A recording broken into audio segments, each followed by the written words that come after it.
Hi listeners, it's Kat here from Aghast. I just wanted to take a quick minute outside of the show to let you know about empowerment coaching. I know this is probably confusing a lot of people right now. Outside of telling you about true crime, I work as a life coach, helping others achieve their goals, break down barriers, eliminate limiting beliefs, or anything else a person may need guidance to achieve their most authentic life. The world has been upside down since 2020, and I know a lot of us may be lost, confused, or unsure as to what we want and how to get there. If you think speaking with a life coach may help you, please feel free to contact me at alteregowellness@outlook.com or at alteregowell on Instagram. Okay, now back to our show.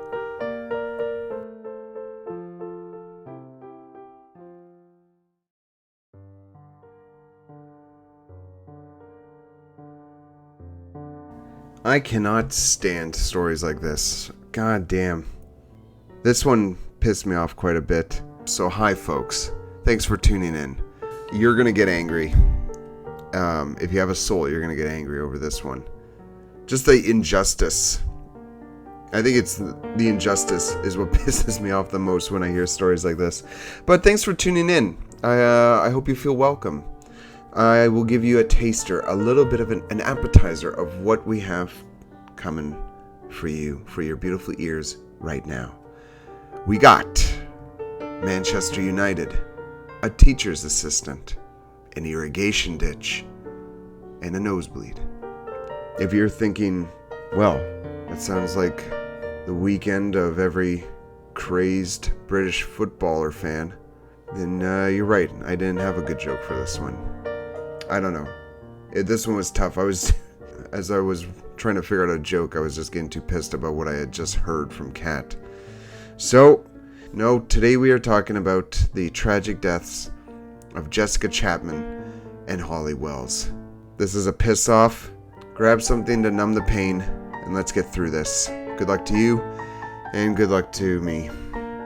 I'm John, and I am Kat. She had to go to the washroom. She just finished her green tea and she's in the washroom now.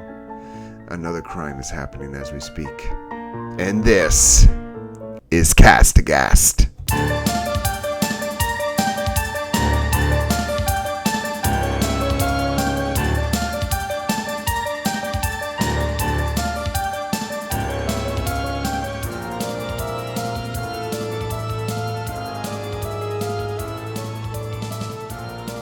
Are you comfortable? I'm so comfortable.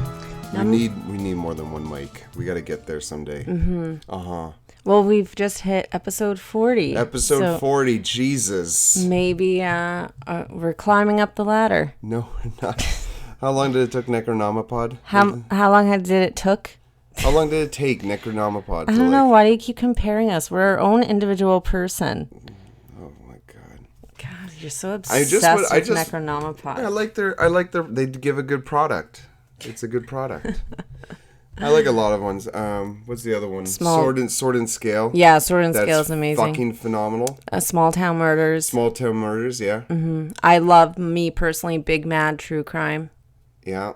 Yeah. Yeah, and then the king of podcasts, Joe Rogan. Yeah. The Lord of podcasts. Lord Joe Rogan on high. Why you just look at me up and down?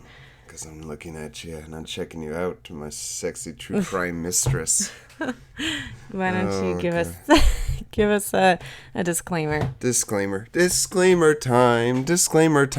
Hey folks, if you haven't already noticed, we have a lighter touch to true crime. The lightest of touches. Like when you are a 16-year-old virgin.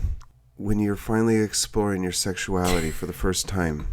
It's a PA day. Oh my God. No, it's a PD day. Personal Development Day.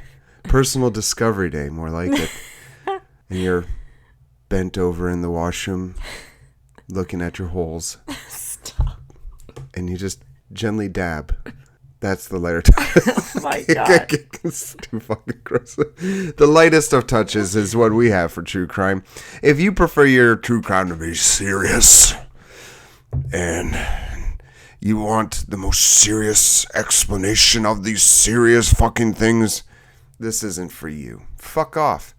Especially fuck off if you don't like people making fun of these shithole murders, insulting them, and their families and the people who make the murders and rapists' lives and the shitty things they do easier.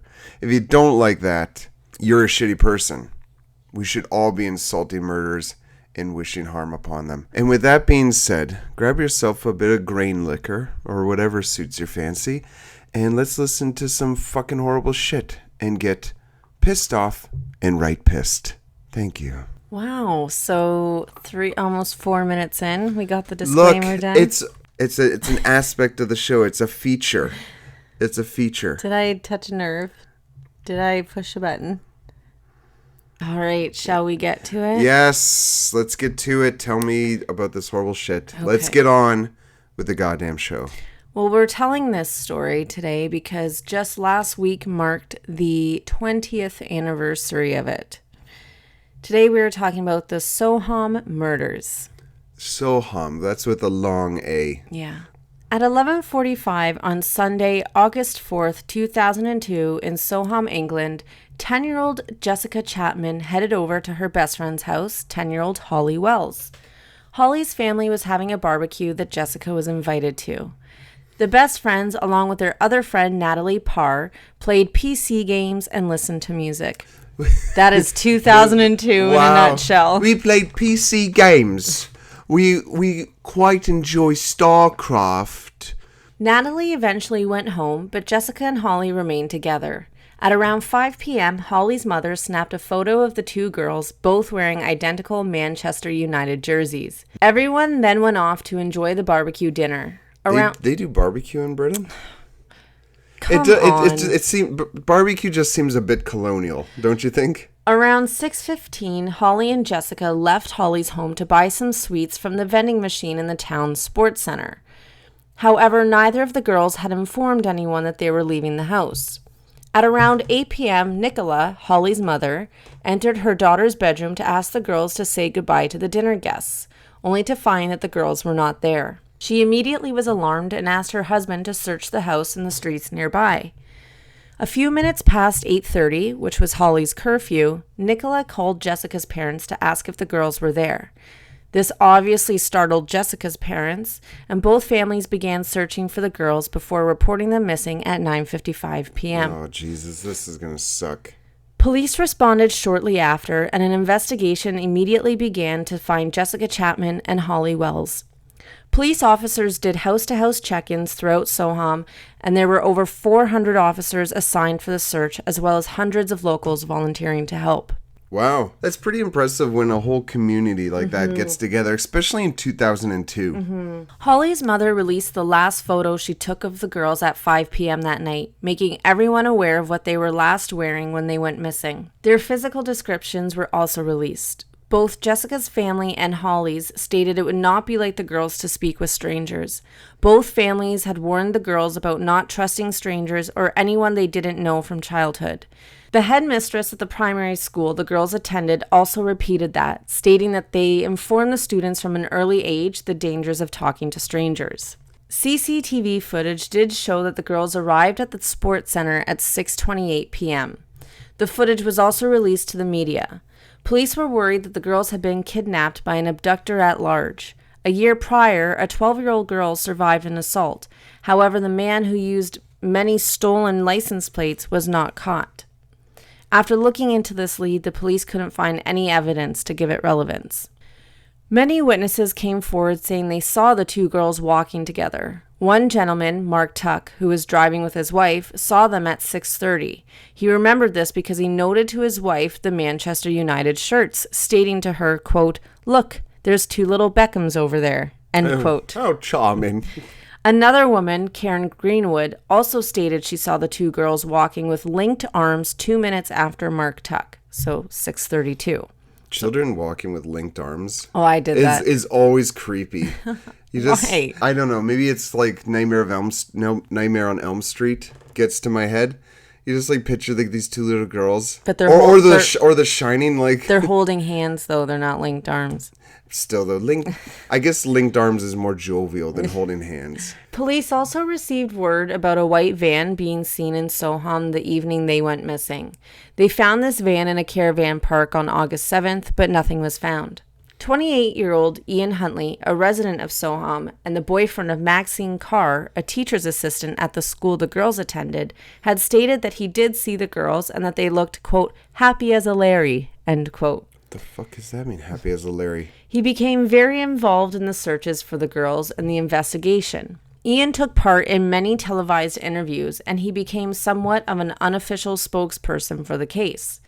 His girlfriend Maxine Carr, the teacher's assistant, was also interviewed on TV, showing off a note Holly had given her at the end of the school term, while saying, quote, that's just the kind of girl Holly was. She was lovely, end quote. This interview piqued many people's interest as she was referring to Holly in the past tense, when the girls were still known as just missing. Another interview Ian had done for a newspaper got one reader suspicious. You see, Ian Huntley had a background. And what was it, you ask? I didn't ask anything. Was that a rhetorical question? Well, he had previously been investigated for rape and underage sex with girls before he moved to Cambridgeshire. Unfortunately, these allegations didn't have sufficient evidence to convict him. A reader of the Grimsby Telegraph called the newspaper and said that they needed to look into Ian Huntley. No shit. Holy fuck. Both Maxine and Ian were interviewed. Maxine confirmed that she was home with Ian the whole night. They were interviewed for 7 hours. Police also conducted a search of Ian's home and his workplace. Sadly, on August 17th at 12:30 p.m., a gamekeeper had discovered 2 bodies lying in a ditch in a 5-foot deep irrigation ditch. Oh, shit. Which was about 10 miles east of Soham. The gamekeeper could smell something foul and decided to investigate. He immediately called the police. Unfortunately, the girls who had been missing now for 13 days were in a state of advanced decomposition. It seemed that whoever did this had attempted to burn the bodies. Police were able to determine that the crime took place somewhere else, that the girls were not murdered at the location of the ditch. It's pretty difficult to burn a body, from what I understand. Yeah, right? It is. You need extreme high heat that a natural fire can't give you. It can burn your skin, but you're in no way burning bones and teeth. Really? Mm-hmm. While police were investigating Ian's home on the 16th, they found several items that were of high interest and importance. When Maxine was interviewed on the 17th, the same day the girls' bodies were found, she quickly broke down, stating that she had lied about Ian's whereabouts and that she was in fact not home the night the girls had gone missing. She admitted that when she spoke to Ian the night the girls had been reported missing, he stated that they had been in the house. He told her that he saw the girls and that Holly had a nosebleed. He then invited the girls over so that she could recover from the nosebleed. He helped Holly control the bleeding while Jessica Chapman sat on their bed waiting. Then he sent them home. He voiced concerns to Maxine that he was worried he would be falsely accused of rape again. So could she say that they were together? She agreed to come up with the fake story to align with his version of events. Oh, jeez. This is turning out so bad right now. On August 20th, after investigating the suspicious evidence found at Ian's home and workplace, he was formally charged with 2 counts of murder. The evidence found at the school grounds he worked at was the clothing the girls had last been wearing, the charred and cut remains of their Manchester United shirts, which were received from a barrel. There were fibers tested off of the remains of the shirts that did give an exact match to clothing and DNA. His fingerprints were also on the barrel. His vehicle, though thoroughly cleaned, had traces of brick dust, chalk, and concrete, the same kind used to pave the road where Jessica and Holly were found. The same substance was also found on his tires, pedals, and wheel wells. A cover seat was also missing in his back seat, and the lining of his trunk was removed and was replaced with house carpet. On November 5th, 2003, his trial began. On December 1st, he took the stand, stating that their deaths was accidental. He admitted on the stand that they were in his home, but neither of their deaths were intentional. Oh my God, fuck off. Ian said that they entered the bathroom to tend to Holly's nosebleed. His tub was filled with water as he had given his dog a bath earlier that day, because you don't drain the water. Yeah. I love having a bathtub full of dog hair. He claims that when he walked in, he had slipped and knocked into Holly into the filled tub. This caused Holly to accidentally drown. Yeah, because Holly couldn't stand the fuck back up. She was 10 years old. And like how, as a lifeguard, how long would it take someone to drown? Like you would need, their lungs would need to fill up with water, whether conscious or unconscious, right? Yeah, like it takes a few seconds to go unconscious in there. Mm-hmm. But like that, even if she hit her head falling into the tub, you don't pull her out. Yeah, exactly. Like it's just... He said he panicked and froze when this happened. Jessica saw this happen and started screaming that he pushed her. He said when he was trying to stop her screaming, stifling her, he accidentally suffocated her. This is like the world's biggest klutz, apparently. This is so ridiculous. What a fucking asshole. When he was questioned by prosecutors on why he didn't call emergency services and why he went through extensive efforts to destroy evidence and turn suspicion away from him, he said that he didn't think police and the public would believe it was accidental, and so he decided to conceal all evidence. And that right there, ladies and gentlemen, is absolutely the right thing to do. When God. you think everyone thinks you're going to be guilty, you might as well just keep fucking hiding it. And you know, it's a very common thing for these criminals who are usually narcissists to insert themselves in the investigation. Like he became a spokesperson pretty much. This is so fucking stupid. Maxine, what a fucking asshole. Maxine took the stand in December. She admitted that she thought Ian had a woman in the house because the bedding was washed and had cleaned sections of the house. She also noticed a crack in the bathtub enamel that wasn't there prior to her leaving the house before August 4th. When she got back home 4 days later, she helped Ian deep clean the house. She said she helped with this because she was also an obsessive cleaner. She admitted to lying about Ian's alibi because she wanted to protect him. God, these pair of She assholes. truly believed his story. What? Like, she believed that he had them there and sent them home. On December 17th, 2003, after deliberating for 4 days, the jury found Ian Huntley guilty of 2 counts of murder. He was sentenced to life in prison and must serve a minimum of 40 years before the possibility of parole. I guess that's better than nothing. Fucker deserves death. Maxine Carr, who pleaded not guilty to her charge of assisting an offender, the jury believed her statement that she only helped Ian clean and lied about an alibi because she truly believed he was innocent. So she was found not guilty for that charge, but was found guilty of perverting the course of justice and was sentenced to 3.5 years in prison, but only served 21 months. She was released in 2004. I'm sorry, did she know about his fucking priors? Obviously, because he said on the phone call to her, they were in the house and I'm worried I'll be falsely accused again. But again, he told her falsely accused, so... I think that's just complete fucking bullshit. How dumb do you have to be? Oh, my partner was accused of fucking raping children. Oh. There's 2 children missing. There's 2 children missing. Oh, they were supposedly in the fucking house. Oh, he wants me to lie about it. Like, how fucking goddamn dumb do you have to be? Ian Huntley has had a terrible time in prison. He has had many attacks, one including having scalding water thrown on him. Oh my God, that's amazing. Another attack ended with his throat being slashed. That is fantastic. What justice right there. Did he die from that shit? No. It was like a homemade shank, so probably not very sharp. Oh, but yeah. Hats off to those criminals who did that. Well done. Maxine Carr now lives under a different identity and has police protection that cost the taxpayers £2.5 million. What? What the fuck? This complete fucking moron, this useless teacher's assistant, gets to fucking walk while these 2 girls are dead? Yeah. Because she's a complete fucking moron? That is ridiculous. No.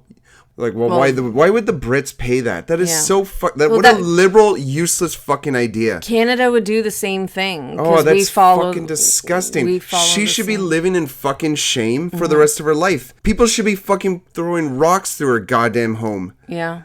Like, there's nothing in there that you have provided that would make me think, oh, she was an innocent party. She went to fucking prison no matter what. Mm-hmm. She'd have to be a complete fucking moron to have not suspected foul play with this asshole. Like, this is completely fucking ridiculous. Well, the fact, again, we go back to that interview. Did he eventually confess to her that they were, air quotes, accidental deaths before the girls' bodies were found? Because, again, she refers to the girls in past tense. Yeah. So that alone tells me she knew that they were dead. Anyways, these are the girls. It's just fucking ridiculous. What bullshit. Is that the dumb bitch? She's like a fucking pasty white ginger fucking cunt. She looks like goddamn Ezra Miller with a fucking with a gland problem. Yeah, like, she does look like Ezra Miller. What a stupid bitch. And this is this asshole? Yeah. That's him after he got his throat cut. He looks like a piece of fucking garbage with his sunken eyes. Look at his fucking tucking in his goddamn polo with his belt askew. What a piece of shit. And who has a haircut like that? It was 2002. Oh, there's no excuse. Oh, those poor girls. Yeah. I truly, absolutely, unfortunately, no one will really know the truth of what happened to them. I absolutely do not believe any ounce of his story. He used the knowledge of the teacher. Hey, I'm your teacher's boyfriend or whatever. Maybe they already knew him because of that. They maybe have already seen him around. But I think he used, regardless, that to his advantage to lure the girls into his home. I don't think Holly had a nosebleed because at 6:28, they were seen at the vending machines. Yeah. But then they were seen at 6:30. It wouldn't take you that long to buy something out of a vending machine. No. So then at 6:30, you're then seen by Mark Tuck. At 6:32, you're then seen by Karen Greenwood. Yeah. I don't think they never reported anything about Holly looking distressed over something. They might not have been able to see a nosebleed, but they were both quoted as two Beckhams and walking arm in arm. No one reported them looking under distress or any worry or anything like that to allude to her upset over a nosebleed. No. And then that's garbage. I think he lured them in with the knowledge of using the teacher and had assaulted them and then did the unthinkable. You know, I don't even want to say it out loud, but then did what he did. We don't know how he did it, but... Oh, it's disgusting. Fucking bastard. Both were determined as the cause of death as asphyxiation. There was no drowning because they, despite the bodies, as sad as it is to say out loud, that despite the bodies being burned, they can check the lungs to see if there's water in the lungs. I don't know how quickly water would dissolve, evaporate. But there would probably be damage to the lungs. Yeah, there would be damage. Yeah, so that's probably what they look for. Even if the water does evaporate or whatever the medical term is, there would be damage to the lungs for sure. Man, like... It's like they how... died from asphyxiation. They died from asphyxiation. Like that, so he just choked them out. Yeah. Fuck, what a way to go. And like, and how violent, like it's not easy to fucking choke someone out. Like we've discussed this in earlier episodes. Like you gotta go and go and go. Mm-hmm. Even after they've gone limp. Like that's disgusting. These poor girls. It is not an easy thing to do. A lot of people think, like the movies make it look like it's a 30-second process. Oh yeah, the moment they go limp, all right, I killed them. It takes even with a child, it takes an immense amount of strength and time to do that. That's disgusting. And with the crack in the enamel in the tub tells me like sign of a struggle. Yeah. You know, maybe he locked one in the bathroom. Yeah. While he was doing something. Anyways. Oh fuck. Well, we can only speculate on what happened. That's fucking horrible. So those girls, they'd be 30 now. Jesus. So they'd be like around our age. They were 10 in 2002 and we're at the 20th anniversary as of last week. So they'd be 30. Fuck, that poor family. Those poor families. They're just frozen in time now but I feel like in some way, and you know me, I always try and find like symbolism and things, but I just think like this is such a beautiful picture of the two of them. Yeah. And from my understanding, the shirt that Holly's wearing is hers, and Jessica's wearing Holly's brother's shirt. But I'm glad the mother had this last moment with her. Oh, but it's almost haunting too. Yeah. I wish, and I've done it too. With my best friend when I was little, we're just going to walk off and go to the convenience store and get her Fill-A-Bag for 5 cents. Yeah. So you just wish, though, that maybe if they had said, we're heading off to buy some sweets, that maybe, of course, I'm sure their parents had said that a million and one times in their head. A ton of what all the what ifs. Yeah. But he, at the very least, is where he should be, and he's not having a good round of it. So. Oh, good. I hope people keep beating the fuck out and of him. with this murder, like, people do not take kindly to the murder of children. So with this and his previous allegations, I doubt he'll get parole. It's just the minimum he has to serve before he can even apply to it. But I doubt he'll ever be granted it. Well, thanks for brightening up my Friday. Holy fuck. Now I gotta go to work. God damn it. Alright, let's read some Dylan McDermott. Holy cow. I feel like every time we pull up this webpage, it's like they shuffle the fucking quotes, so I'm like not sure which we've done before. Alright, folks, it's time to listen to the wise messaging, the wise words, beliefs, ideas, anecdotes of His Majesty Dylan McDermott. I've tried like hell to make bad movies good, and I can't. Maybe Marlon Brando has been able to do that at times, but even he has a hard time making The Appaloosa a good movie. Beautiful. I wasn't sure if you were done yet. I lost my spot on the page. That was Jeez. I'm gonna think about that when I go to bed. When my head hits the pillow, I can hear Dylan saying that. I didn't know he was 13. He would have been 13 when the Vietnam War happened. How old is Dylan McDermott? He seems frozen in time. This guy must drink formaldehyde. Like, to preserve himself. There's no way. He's 60? We've had this discussion on our show before. Wow. I cannot believe he is 60. He's got a lot of kids. Like, so he was in his 50s when he did American Horror Story. He kind of looks like Patrick Warburton there. Oh, yeah, that's a bit Warburton-y. Oh, my God. Hey, Peter! Oh, he should not have a mustache. He should not wear a fedora.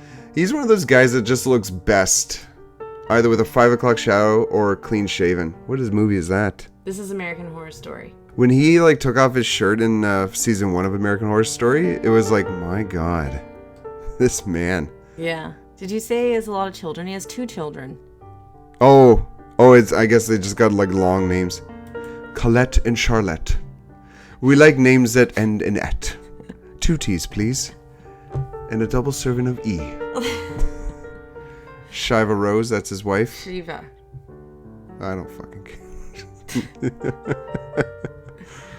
Oh, fuck. Oh, so she's what is she? An actress. The former wife of him. She's an American actress, blogger, and owner of a natural beauty product line. Like, I would hate if I was my own business owner or whatever, but it has to put in my bio that, and also the former wife of Dylan McDermott. I'd be like, can we not? Like, that's not who I am anymore. I think when your spouse is more popular than you, it's a mandatory. Former wife. But it's mandatory. You're even when your ex is more popular than you, they gotta tuck that in there. No. If you and I ever divorced, I don't need to be known as your former wife. Well, we're never gonna get famous. We're never gonna have our own Wikipedia page. But even when I put my bio up for life coaching, I'm not gonna be like Alter Ego Wellness. Well, people would think you have an issue if you put that down. Of such and such, and former wife to John Asshole Pants. Why would you share my last name on this fucking show? All right, that's enough. We're at 35 goddamn minutes. All right, folks. Thank you, folks, for sticking around this long. All one of you. Well, 2 of you, because that's you and I were the only ones who would listen to this all the way to the end. Have a lovely week. Drink up. Drive safely. Ta-ta. Goodbye. You can check us out on YouTube at Catam Concoction. That's CATAM CONCOCTION. And on Instagram at cast_aghast. Remember, there's a silent H.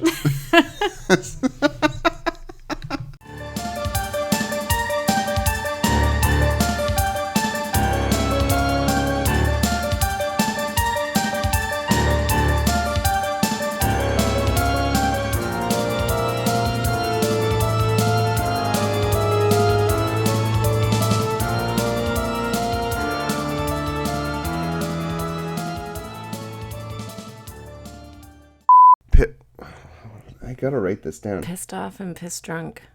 Their physical The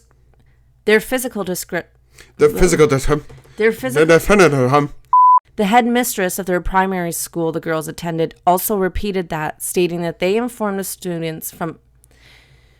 Please read the lines. Read the lines. The headmistress of the primary school... Stop. It's okay. You got this. I believe in you. The headmistress of the primary school the girls attended also repeated that, stating that they informed the students from an early age that... It's I don't know why you wrote this sentence this way. The headmistress of the primary... Okay, laugh when I'm restarting. Sorry. Were you... It's a tough sentence. There were fibers tested off of the remains of the shirt that did give an... Whoa. That give it malfunction. When he was questioned by the prosecutors on why he didn't call emergency services, he then went through and... Okay, sorry. That sentence was poorly written. He went through extensive effort. My brain wants to pop. Thank you for... Get out of there. God damn it.